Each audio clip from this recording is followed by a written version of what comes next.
Hello, everyone, and welcome to Inside National Security by the National Security Academy. I'm Cassian Peña, and today I'm joined by Dexter Ingram, Hi, I'm Dexter Ingram. I'm the founder of N Network and a historian. and I work in the private sector. Me and Dexter both work together on this podcast, and today we have a very interesting subject, which is we're going to speak about the history of intelligence, the history of gathering information. And truly, information is important within business endeavors. If it's in investing, you really need to know basically the information of where a stock is going to go, company information. But the same if we look at national security, which is our main focus on this podcast. How is information used in national security? And sometimes, like we know, wars, the best wars are won before they even start, right? And that is mainly one with the garnering of good information. So, Dexter, I'm very happy to be joined with you today to talk about this very great and interesting topic. I'm super excited to talk about this too. This is what they call the second world's second oldest profession, espionage or spying. If you look back, even cavemen and early man would climb trees to find out, where food was or where danger was or where the next village was or to kind of get an understanding of what was around them. So it's been around for a long time. It's kept us alive. It's kept us fed. It's kept us safe. So let's get into it. Great. So, Dexter, I would say we should start off with the most relevant and upfront question, which is within national security, how is information used and intelligence used for strategy and for all the endeavors that one gets into? Yeah, there's different intelligence sources. Human intelligence, or what we get from people, is what has kind of lasted throughout time. That human intelligence is something that we still, with all the advent of satellites and technology and all of the high tech NSA, National Security Agency kind of listening devices and things like that. Human intelligence is something that we always want to protect. We always really want to protect all our sources and methods and really not go into specifics about those. But as we look at intelligence and spying throughout history, whether it was the Egyptians or during the feudal systems, there have been books written about this for millennium. I mean, you have Sun Tzu and the Art of War, right? You have Machiavelli and the Prince. All these really focus on spying and not just war, but intelligence. Right. And like you mentioned, the Prince from Machiavelli or Sun Tzu, The Art of War, I mean, they contain so much wisdom, which is still relevant to this day. I know many different companies sometimes even mandate that you might read The Art of War or some similar books because they're just important for strategy. Again, it can be for business, but it can also be for public sector work. And so, Dexter, if we look at maybe the biggest information gathering institutions, some might be think tanks, which I know you worked in as well in the past, or they can be, for example, spy agencies, right? So how would you say these agencies were created in the first place, and why do we even need agencies which gather information? Yeah, I think, well, the US basically institutionalized its intelligence agencies after World War II. After World War II, you had, a need for kind of a permanent intelligence system. In World War II, the British had their special operations folks, their SOEs, and we had the Office of Strategic Services, excuse me, OSS, which later became the CIA. Um, After World War II, we created the Pentagon. We created the Air Force. It used to be Army Air Corps. We created the CIA. Just like after 9/11, we also recreated a lot of things that were really needed. The Homeland Security Department, taking things that really protected the homeland and put them together so they can better communicate. We Yes. created the National Counterterrorism Center, which kind of was a fusion cell between law enforcement and intelligence when it came to counterterrorism. So we're constantly looking at ways we can better take these different streams of information and put them in a way that the average person who needs them can digest them and connect the dots. And like you mentioned, I think the Second World War was, and post Second World War was probably one of the most innovative times when it comes to forming these organizations, if it's the UN and different treaties which were done internationally. it truly, in some sense, brought people together, and it established somewhat of a new international order. And even if we look at, let's say, because I usually like to integrate, economic or business theory here, if there's many theories that explain that it's good to sometimes have a very drastic event. Sometimes it can be very negative, like unfortunately with the Second World War, that mandates that a certain change is made, right? Because if it's a person at their own job, if everything is going kind of good, kind of bad, sometimes people aren't willing to hop to a new job, right? But if they really dislike it, sometimes it can be better because in that way, their incentive is larger to actually hop and change to that new job. So the same, I think, applies now with forming these new organizations post Second World War that allowed us to form kind of this Western order that we have still very prevalent nowadays. Yeah, that's a really, really good point. When I was in the military, we had a saying, rules are written in blood. So when something really bad happens, change the rules so it doesn't happen again. I think our last podcast, we talked about weapons of mass destruction, and we don't want a WMD type of an event to happen before we change the rules. So there are certain things we really want to get in front of. But yeah, whether it's 9/11 or gosh, October 7th or Pearl Harbor, whatever it may be, we've seen big changes based on these catastrophic events. And Dexter, could you explain the intricacies within, let's say, cipher or these different functions of using language and using numbers and codes and whatever it might be to decipher and understand information? How could one see this in the past, and how are they still applied in the present day? Yeah, it's a super, super good question. If you look at the Spartans back in the day, they had what they called a skytail. This was basically a stick, a wooden stick that was kind of like a walking stick. But the person who was sending the message and the person receiving the message would have a stick that was basically the same width. And they would take a leather strap, wrap it around their stick, write out their message, and then send it off via carrier. If you're looking at this leather strap without the stick, it just looks like gibberish. But the person on the other end would take this strap, wrap it around their stick, and they would be able to read the message. So that was the real kind of beginning of some kind of ciphers. And then you even had folks in Roman times, like Julius Caesar. He had the Caesar cipher, which basically would take the alphabet and say we're going to change it three over. So instead of an A being an A might be a D, right? Or an A might be a C, whatever it may be. But it would be that way throughout the whole alphabet. That's kind of somewhat easier to figure out over a lot of time because if you look at how we speak and the letters we use, certain letters are used more than others, right? You might have an E or an S that's used more, just like we do on Wheel of Fortune. The people kind of pick certain letters more common than others. Z isn't used that much at all. So that can kind of help you also decipher certain codes. If we look at gathering intelligence or everything in regards to this sector, sometimes the normal picture is a person like on their laptop as well, whether it's the different codes and whatever going down the screen. And in the end, if we look at it, I mean, technology did change, but the base of all that technology comes from those times, didn't they? Absolutely. Like I said, how you do things, how you hide things, really kind of getting people to underestimate what you're doing and who's working for you. All those things kind of play into a good spy network, right?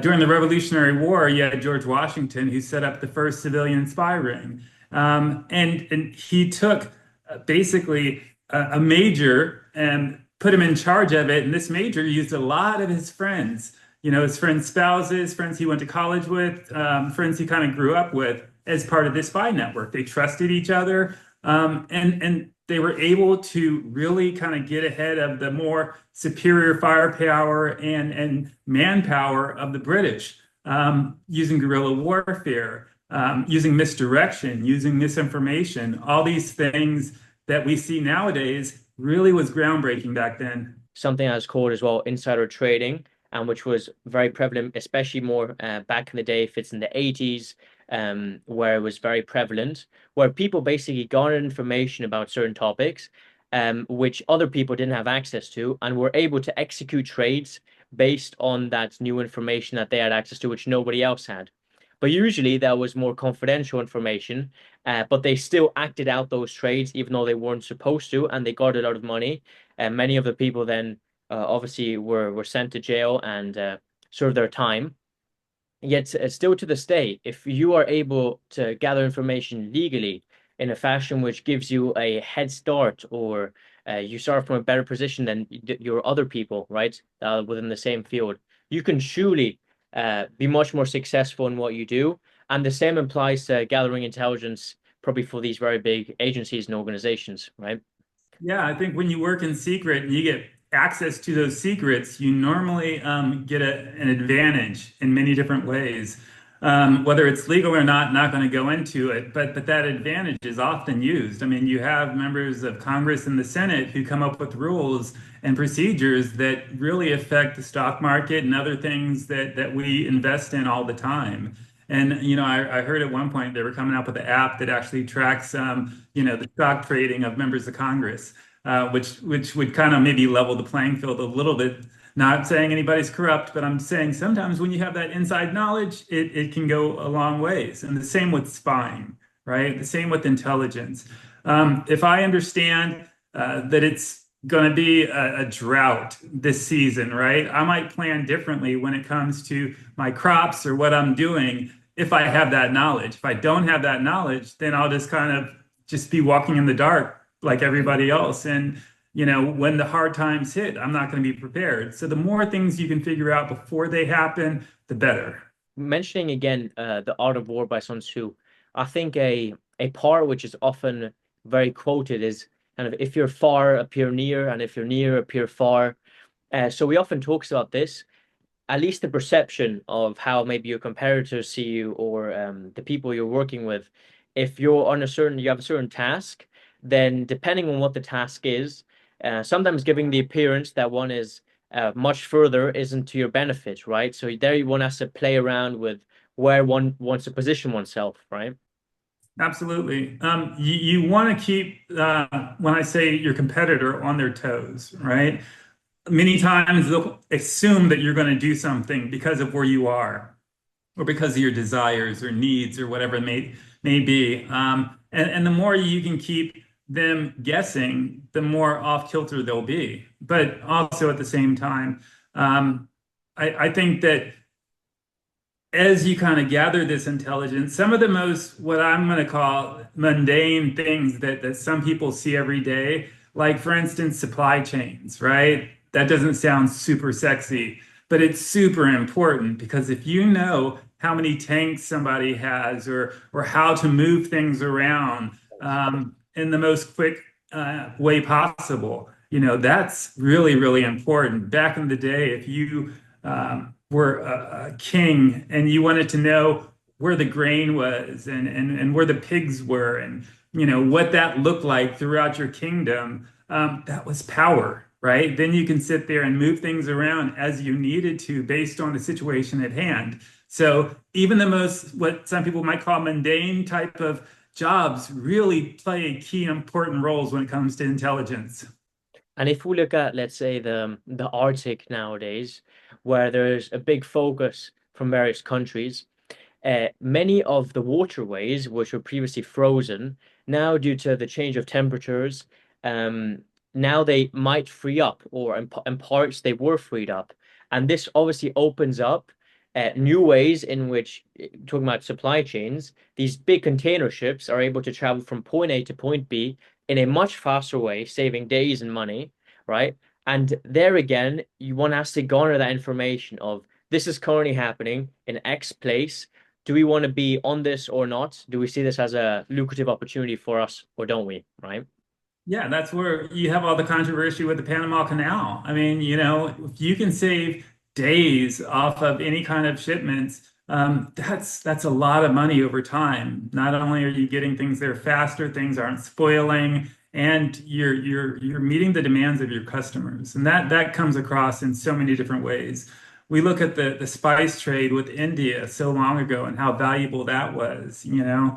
I look at so many different air, land, and sea routes, you know. Throughout my time in government, I've been tasked with really looking at ways to stop certain things from traveling to places we don't want it to go around the world. And I've really kind of dug into those air, land, and sea routes and ways how far ships could go, where they needed to refuel, where they could park off the coast and exchange goods. All these things kind of matter. And it, again, might seem super mundane, but when you're talking about shipping weapons, when you're talking about shipping any kind of nuclear material or weapons, that's really, really important. So all this kind of plays into that spying and intelligence. Once again, you can write the most interesting book in your mind, but if there's not a market for it, then what have you really done?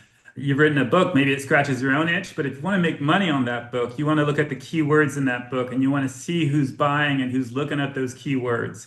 The same goes for anything that you're doing when it comes to business. Now, when it comes to government and education and academic kind of settings, I think there's so much out there that is just unclassified, that's already just in the ether that we can learn so much from. Too many people, I think, put emphasis on classifying things to the nth degree. And I really believe in taking unclassified information, connecting dots.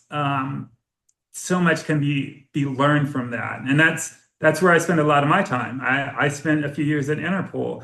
And while things might be law enforcement sensitive, they're not top secret or secret or anything like that. So taking this information and being able to communicate with partners in ways that make sense is also super important.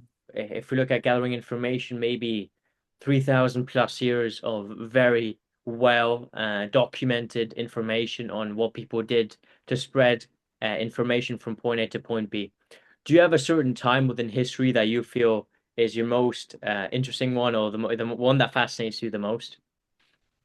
For when I was younger, it was the Cold War, right? But being older, I look at World War II. There was so much in World War II that just kind of blew my mind. I mean, the saboteurs that the British and the French and the US had, it was truly fascinating. I mean, how we would take common things and ship them to our prisoners of war in German stalags, like Monopoly sets, and everything inside there was either money or a saw or a map or a way to escape, all that kind of hidden intelligence. All the buttons on their uniforms and the pen nibs on the writing materials were all compasses too. So maps and compasses were really important before GPS. Finding your way back, because if you were a pilot or a saboteur, you were really, really highly valued. There just wasn't an infinite amount of them. So we really wanted them to come back.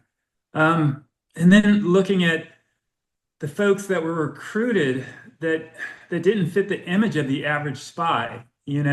Typically when you look at spies, you think of fit and shape, young, certain folks like that.